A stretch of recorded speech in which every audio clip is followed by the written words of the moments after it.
Почитувани гледачи, разговараме со првиот човек на Министерството за земјоделство, шумарство и водостопанство, Трајан Димковски, кој што е во Струмици и присуства на агросајмот организиран од Проагро фармери.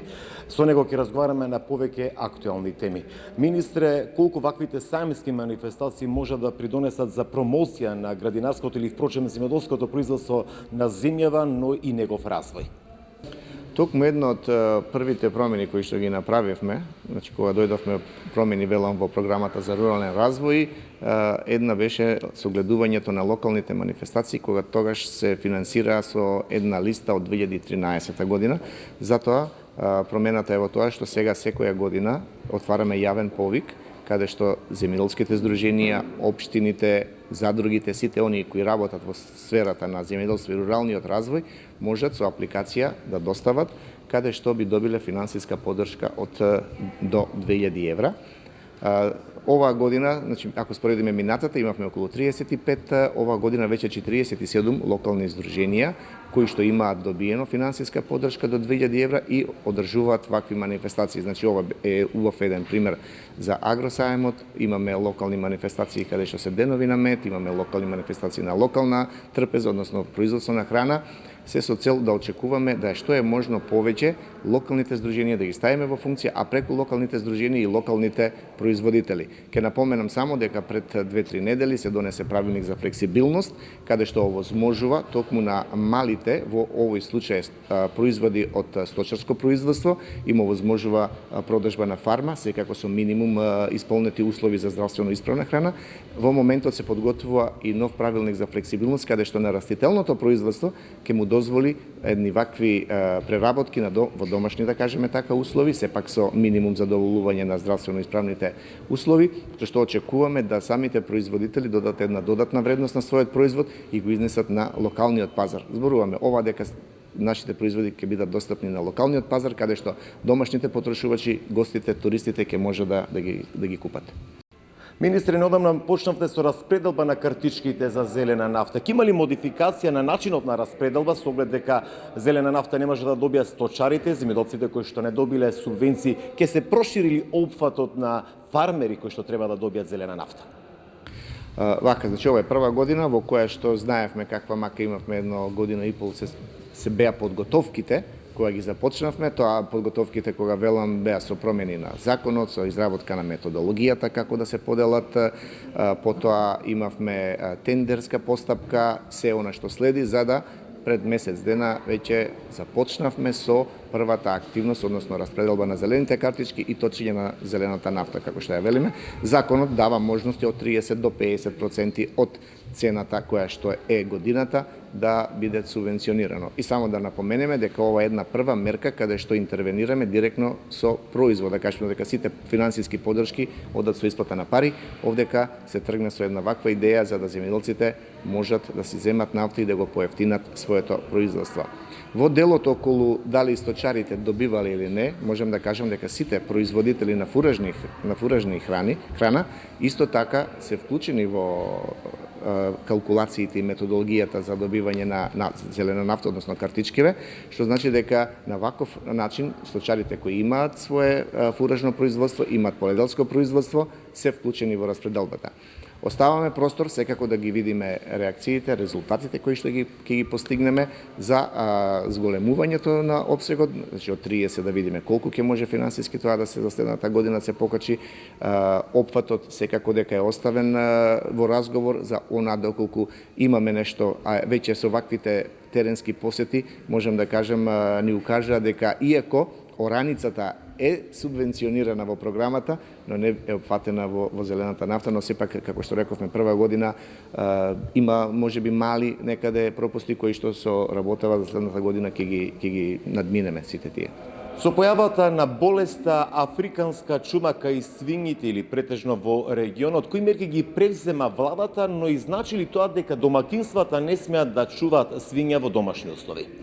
Значи, рековме дека ние излеговме како прва држава во регионот за превентивно делување. Сите овие мерки што се планирани се од превентивен аспект.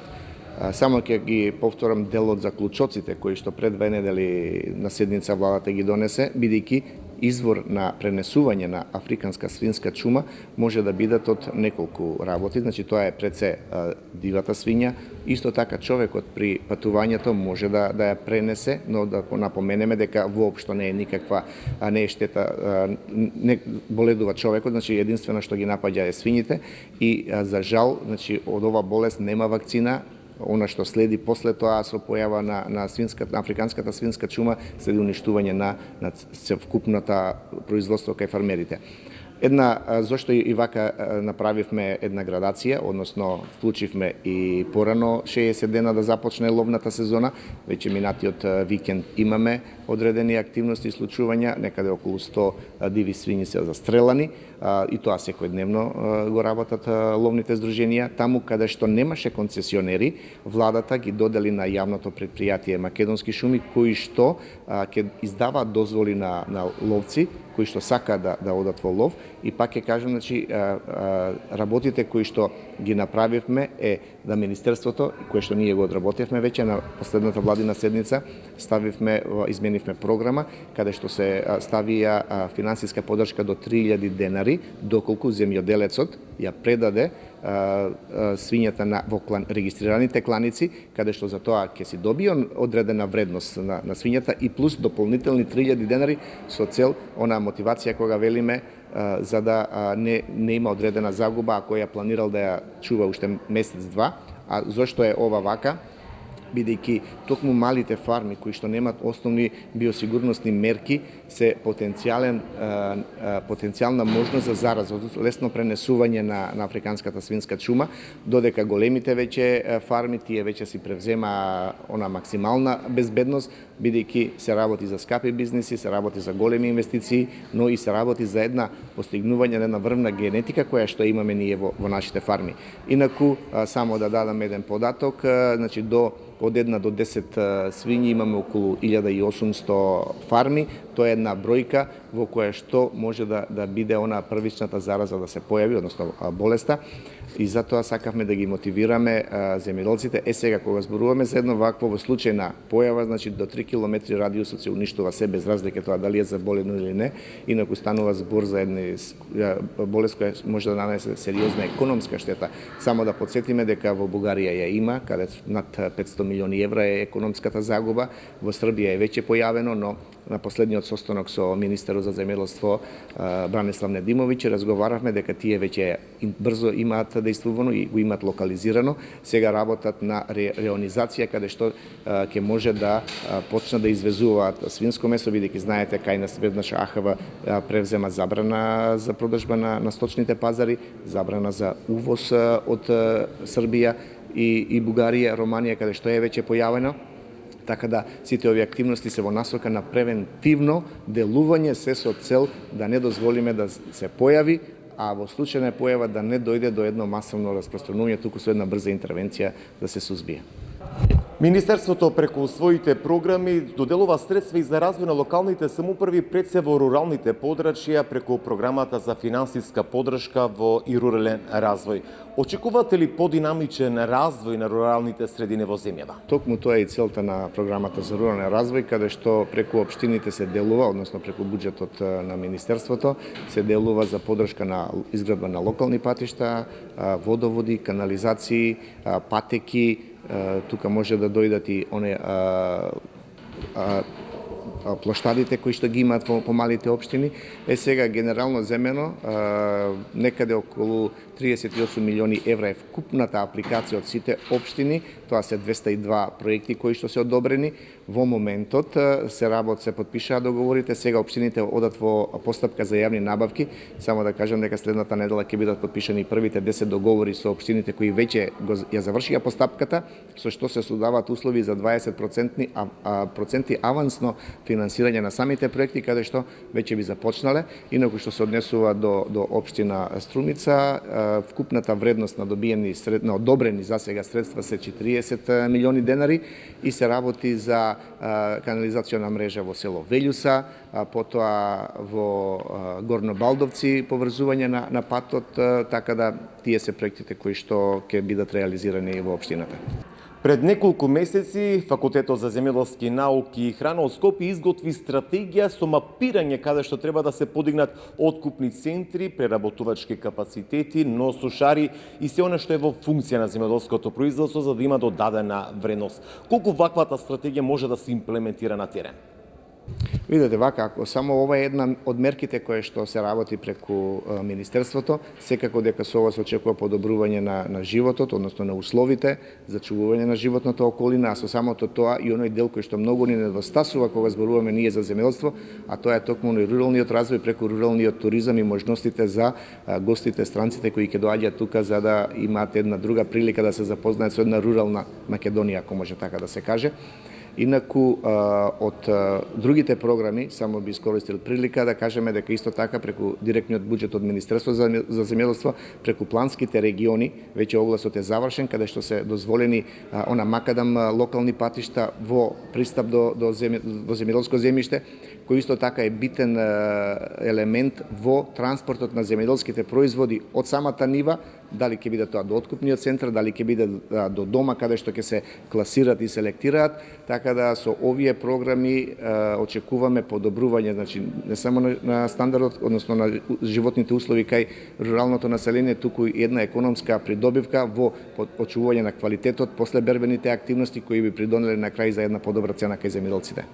Неодамна или пред 2 месеци Земјоделскиот факултет или Факултетот за земјоделски науки и храна излезе со една стратегија со детектирање на места каде што би требало да се подигаат откупни центри, преработувачки капацитети, сушари и така натаму, кои што се во функција на земјоделството. Можеме ли некако да се забрзе таа динамика на подигање на капацитети кои што на земјоделскиот аграр би му се дала додадена вредност? Па токму е тоа што ни недостига во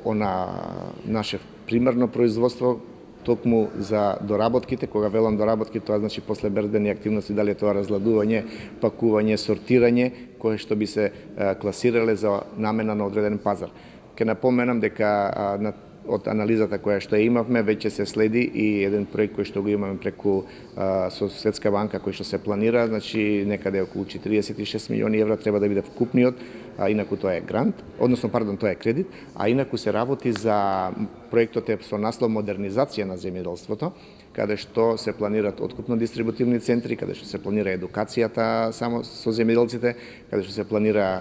кафилерија, односно тоа дел од сточарството, да кажем, бидејќи тоа ни недостасува, а со отварањето на преговорите, односно со пристапувањето се поблиску кон ЕУ, сите овие елементи се неопходни за да ги имаме, кои што би можеле да ги затвараме полека поглавјата. Инаку, ова е препознаено и уште еден извор кој што се користи, би рекол, со едни подобрени услови, а тоа е ИПАРД програмата, каде што се повеќе и повеќе